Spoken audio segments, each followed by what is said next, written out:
गुरुजी के श्री चरणों पे नमन। जी। गुरुजी मैं दिल्ली से आया हूँ और मुझे आए हुए 1 महीना हो गया वृंदावन में। गुरुजी कारण ये रहा कि मेरी जो धर्मपत्नी है मेरे साथ में है। ये छोटी छोटी गुरुजी हर परिवार में छोटी छोटी बातें होती हैं और अपने घर बता देती है। और हमारी जो सासू माँ है गुरुजी वो उस बात का बतंगड़ बना के पेश करती हैं। और जब बात होती है मैं इससे कहता हूँ कि कम बात कर, लेकिन मेरे पीठ पीछे ये बात कर लेती है। और जैसी ही बात होती है गुरुजी बात का बतंगड़ बन जाता है। और गुरुजी बात का बतंगड़ ऐसा बना कि एक दिन मेरे ससुराल पक्ष से पूरे के पूरे गुंडे लोग आए और गुरुजी मेरे घर में टीवी तोड़ गए, मुझे पीट गए। और गुरुजी मेरे सिस्टर के बारे में अनाप शनाप बक के गए, मेरी फैमिलीज के बारे में अनाप शनाप बक के गए।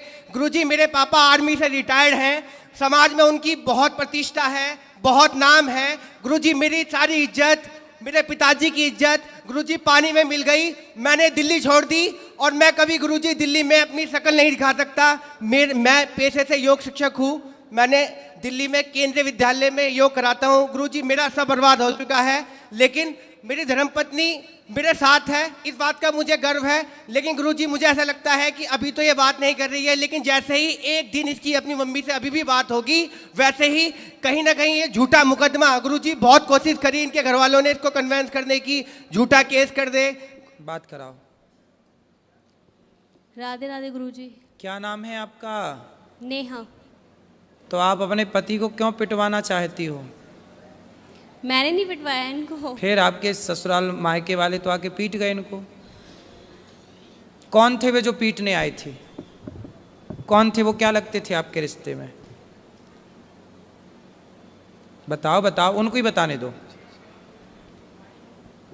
कौन थे वो?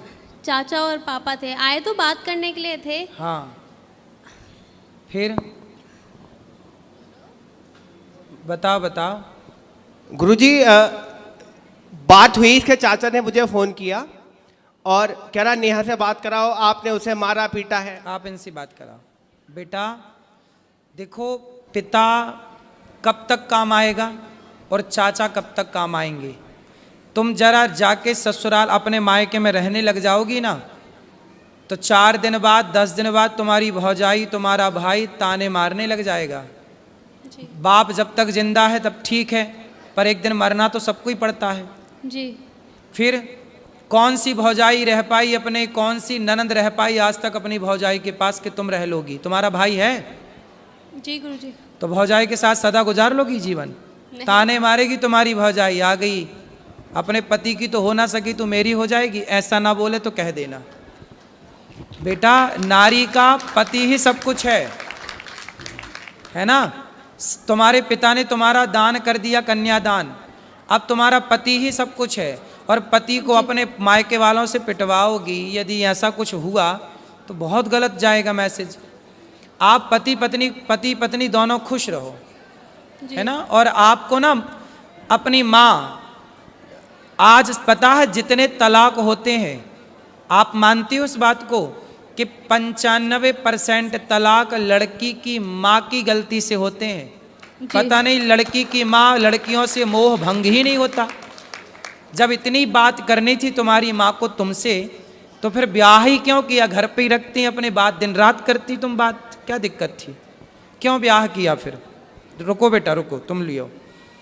इसका मतलब ये हुआ, आप मानती हो उस बात को कि बहुत सारी माताओं की गलती से, माँ की गलती से बेटियों का तलाक हो जाता है?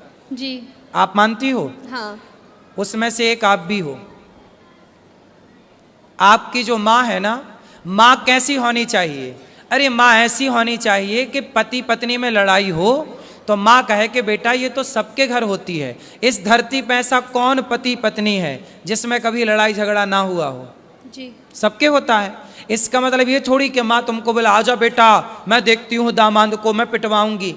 अरे माता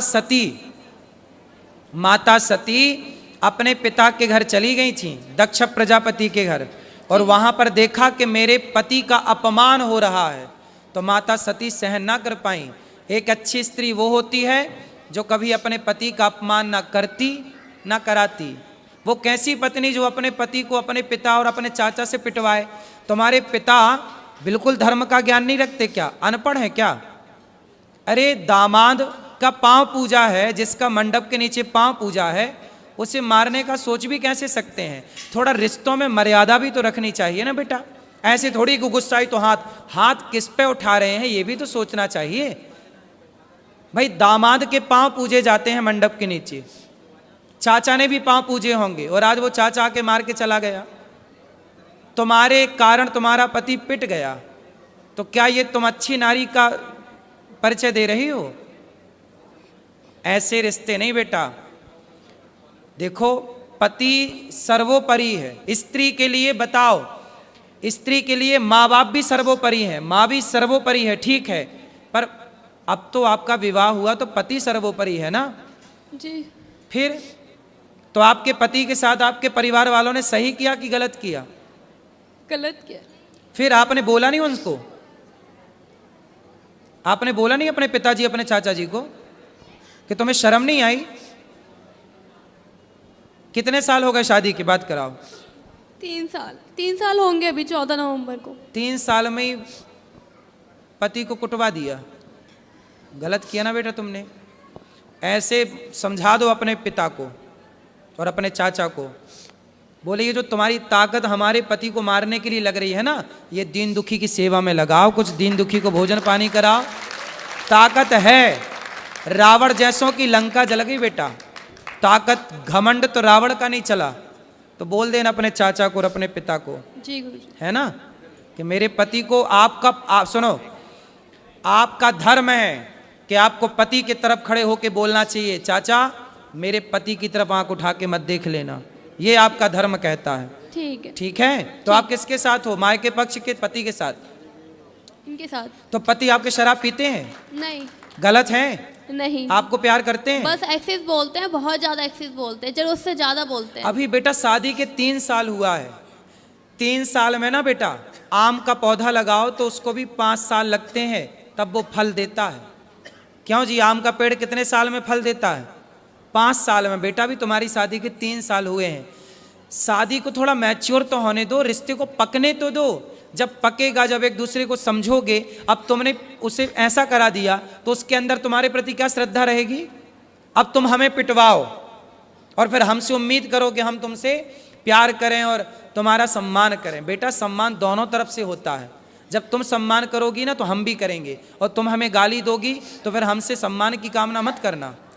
जी। ठीक है? गुरुजी एक बात और कहनी थी। और सुनो, तुम भी कितना बोलते हो, पत्नी को क्यों इतना उल्टा सीधा बोलते हो? गुरुजी मैं ऐसा कुछ नहीं बोलता, मैं बस ये बोलता हूँ कि बस अपनी मम्मी से उतना ही बात कर गुरुजी, मैं कभी जानने को मना नहीं माँ करता। से बात करती है बेटी, इसमें बुराई क्या है? माँ से तो हर बेटी बात करती है। और गुरुजी अभी मैं- शादी के 3 साल हुए हैं, थोड़ा अभी तो उस घर से निकल कर इस घर में आई है, उसको भी तो थोड़ा मौका दो। गुरुजी कॉलोनी में ये बोलती है कि मैं हिजड़ा हूँ। कौन बोलता है? इसकी मम्मी, और हमारी बच्ची हो गई, पूरी कॉलोनी में ये बोलती है ये दवाई खा खा के। गुरुजी पता नहीं क्या क्या बोलती है। गुरुजी मेरे को इतनी शर्म आती है कि मैं गुरुजी बता नहीं सकता, आप पूछो गुरुजी। क्यों बात कराओ? तुम अपनी माँ को बताओ ना बेटा, है ना? तुम्हारी माँ ऐसा बोलती हिजड़ा है, ये सब नहीं बोलना बेटा। माँ को समझाओ कि माँ तुम अपना काम करो। गुरुजी मैं आपसे एक बात पूछना चाहती हूँ कि क्या कोई माँ बाप ये चाहेंगे मेरी लड़की का घर टूट जाए? कोई माँ बाप नहीं चाहते गुरुजी। बेटा बहुत माँ बाप की गलती से ही टूटता है, ये क्यों नहीं सोच रही हो? नहीं वो बात आपकी ठीक है, लेकिन वो नहीं चाहते। कुछ ऐसे रीजंस रहे हैं, कुछ ऐसी बातें रही हैं कि उनको ये स्टेप, मैं मानती हूँ कि ये चीज़ गलत थी, उनको नहीं करना चाहिए था, ये बहुत गलत था, लेकिन मुझे नहीं पता क्या सोच के उन्होंने ये किया। लेकिन आप इस बात से एग्री हो ना हो, 95% तलाक भारत में लड़कियों के माँ बाप की गलती, और माँ बाप अपनी बेटी को सही गाइड नहीं करते। कई बार क्या होता है मैं आपको बताऊं, जी। पति पत्नी में लड़ाई होती है ना, पत्नियां भाग जाती हैं मायके, फिर पति फोन लगाता, अच्छा सॉरी हम अब तुमसे बात करेंगे, गलती हो गई, अब नहीं तुम्हें डांटेंगे, नहीं बोलेंगे। माँ बोलती है नहीं, दामाद तो नाक रगड़ता हुआ आएगा तब भेजूंगी। अब दामाद आता है तो माँ फिर भी नहीं भेजती। अब बताओ ये माँ की गलती है? हाँ ये गलती है, लेकिन ऐसी बहुत माएँ हैं इस धरती पे।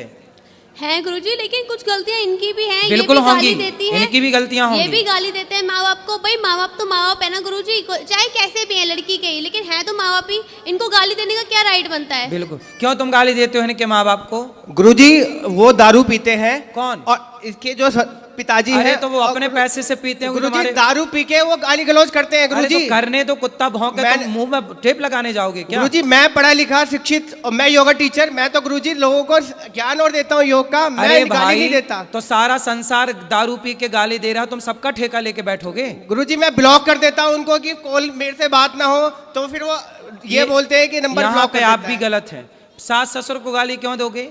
मैं- भाई सास ससुर पत्नी के माता पिता आपके भी माँ बाप हैं। जितने आपके लिए आपके माँ बाप प्रिय हैं, ऐसे उतने ही उस लड़की के लिए उसके माँ बाप प्रिय हैं। इसलिए हर लड़की को अपने माँ बाप से प्यार है, हर लड़के को अपने माँ बाप से प्यार है। इसमें बुराई क्या है? और आप कौन होते हैं उनके माँ बाप को गाली देने वाले? नहीं गुरुजी, मैंने कभी स्टार्टिंग में कभी कुछ नहीं बोला। वो फोन करते हैं, बेटी से बात करा, मैं कराता हूँ, फिर दामाद से बात करा, और एकदम से अब शब्दों का यूज करने लगते हैं गुरुजी। कोई बात नहीं, वो भी तो तुम्हारे माँ बाप हैं। जैसे माँ बाप की दो डांटें सुन लेते हो, सुन लिया करो। रिश्ते थोड़ा सहनशीलता से चलते हैं। दो बातें तुम सुन लो, तुम काहे इतना हाइपर हो जाते हो? दो बात तुम्हारी सुनने की क्षमता नहीं है? अरे पत्थर को छेनी और हथौड़ों की चोट पड़ती है, तभी वो गुरुजी, पत्थर मैं होली- भगवान बन के पूजता है। गुरुजी दो मैं बात- होली पे गया, होली पे उन्होंने फोन करके बुलाया, मैं अपने दोस्त को लेके गया ससुराल के अंदर, और गुरुजी मेरे दोस्त के आगे उन्होंने गालियां देना चालू किया। सब छोड़ो, अब प्रेम से रहो तुम दोनों, है ना? और आपस में बिल्कुल ना लड़ना। ठीक गुरुजी, राधे राधे गुरुजी।